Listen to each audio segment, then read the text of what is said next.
We have from our local brewery, the Dogzilla Black IPA. You like that? You like that? Good. Okay, so we're gonna go through a little exercise again, kind of illustrate investing. Okay. So you like this beer, and you do have money because we're gonna do this with real money. Ooh, you're loaded. All right. So this beer that you like, that you know about, is $2. I know. And I will sell this. I'll sell this beer to you for $2. Do you want to buy it? All right. Give me $2.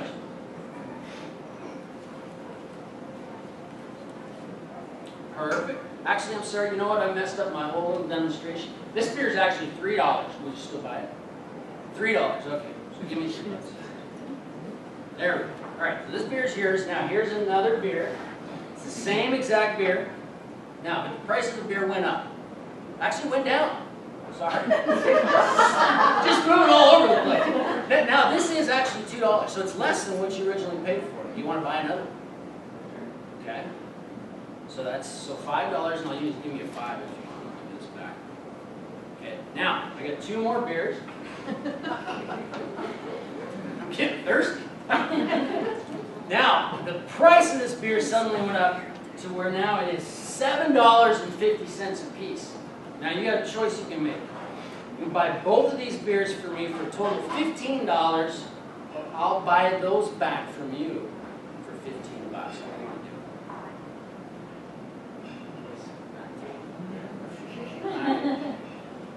I gotta find $10.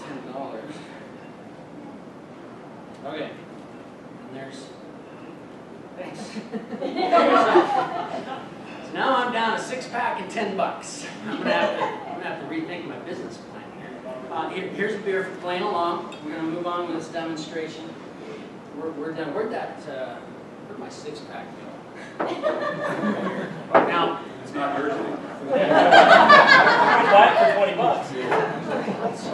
You're gonna drink that, aren't you?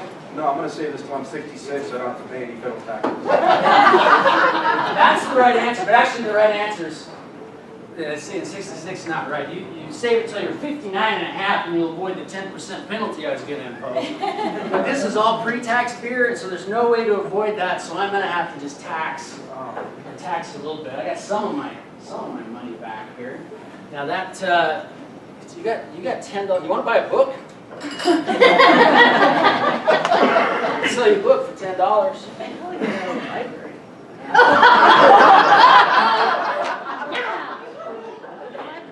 Okay.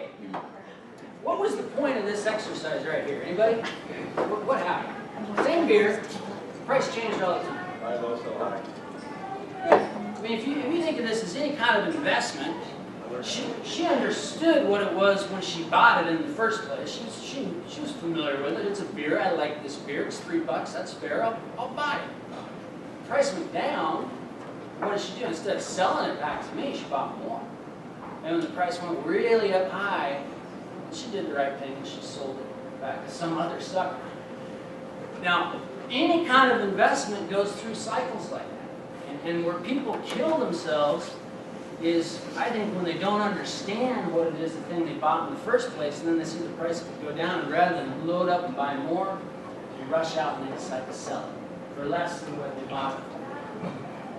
Which brings me to this chart right here, because this illustrates market cycles and the things that can happen basically with any kind of investment that you buy.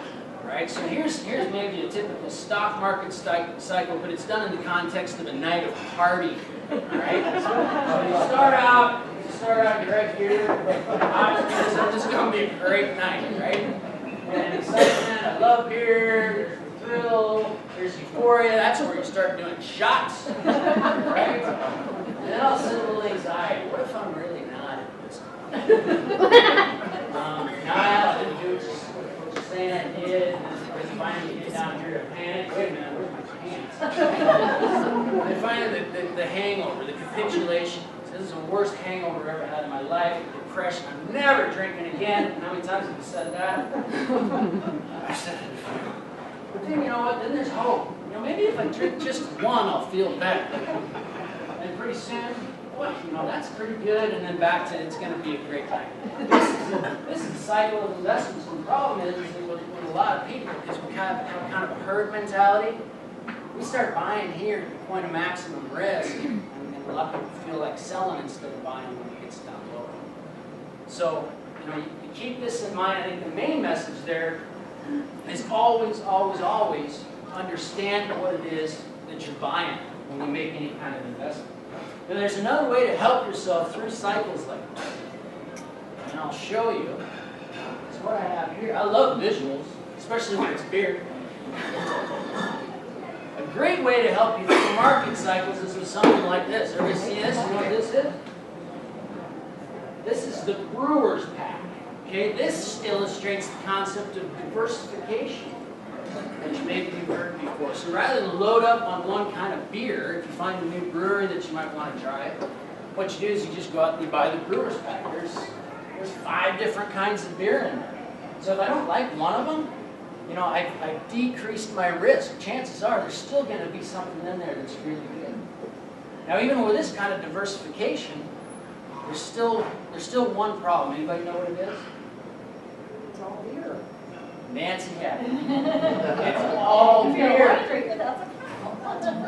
You're all in one thing. I mean, if you're going to throw a party and all you have is beer, you run the risk that maybe some people might not like it. So you might want to throw some cider in there. You might want some vodka, some wine, you know, some bourbon. Now you're really diversified, right? Because you got all these different things working together for you. Okay. Now, one final thing that I want, the question that I get from a lot of people all the time, and I'm not going to be able to answer it for you today, but the question, how much beer do I really need? How much money do you need? And there is no question. I mean, there is no true answer to that question because everybody has different lifestyles. I mean, current income kind of determines what your lifestyle is, and that's your baseline for trying to figure out how much beer you actually need to have in that magic fridge when you tap that keg in retirement. You know, as a general rule, saving, any kind of saving is just a math problem. It's the input against your rate of return, it's the amount of time.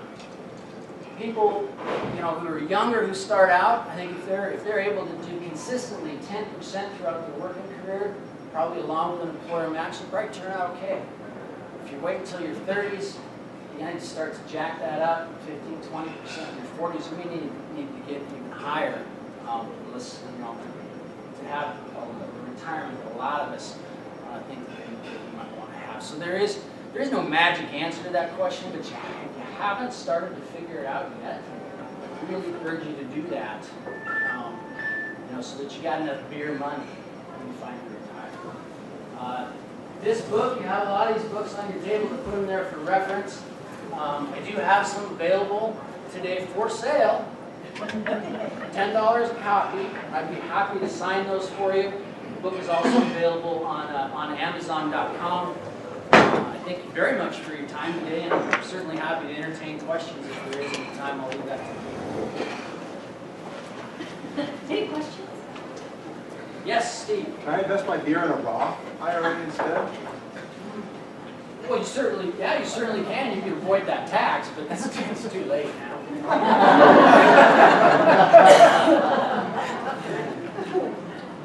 I'll raffle off a book if you're doing raffles. Okay. Awesome. All right, so we have... So, Darin, thank you.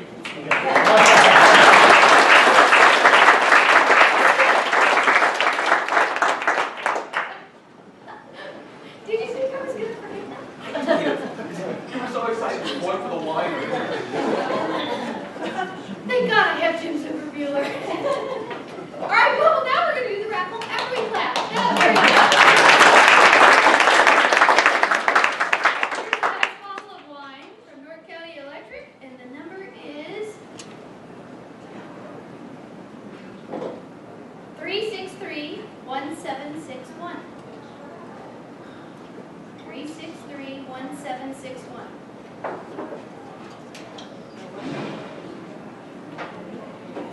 Oh, very good, Charlie. There you are. Perfect. Mike, hey, Steve, you know, a bunch of accountants. Normally they're very, very quiet.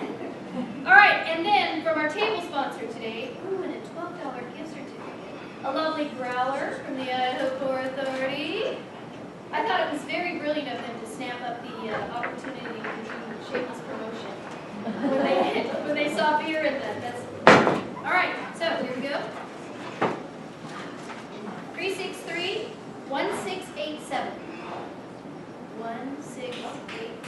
Phil. Phil. Like you need this, Phil. I do. What happened to whiskey? Why don't we replace it with whiskey? There you are. Enjoy. You're welcome. And of course a book. A book. And I'm sure you'll sign. Ready? Get your tickets. 363-1692. Kid one! That is called irony, I believe. There you are, sir. You're very welcome. He'll sign it for you. I know.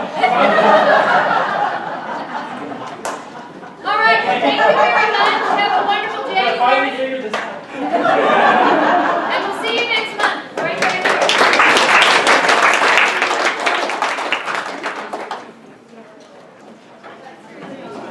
How are you? Good, how about you? Good. How are things going at the shop?